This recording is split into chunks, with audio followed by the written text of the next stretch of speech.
But I have to ask you something here, Judge, related to this.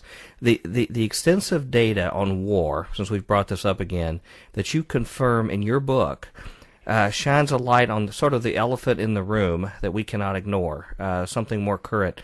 If our government has viewed war throughout history as an opportunity to expand its power and will deceive us to enter into it, as you well document over a number of incidents over our history, we recently began such a war to produce the War on Terror, the Patriot Act, Guantanamo Bay, and other usurpations of power.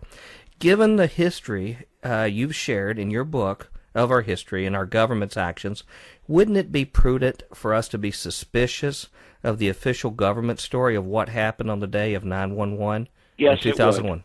Yes, it would. We should be suspicious of whatever the government tells us. And I'll give you an example of why.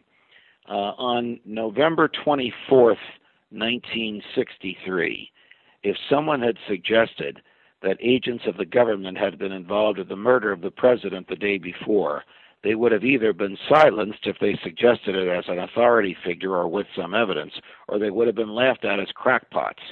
Today, 40 years later, it is taken for granted that the government was involved in some way in the assassination of JFK. I have friends who are in the intelligence community who will swear to me on a Bible that their predecessors in the intelligence community plotted, planned, and participated in his execution. And people say, well, you know what, he's dead, his family is dead, it's too late, the people who did it are probably dead. I suspect we will have an attitude like that about 9/11 and at some point in the future. And all of that is because the government lies and we let them get away with the lying, and lying has become part of our culture, and the government is immunized when it does it, and we expect them to do it again.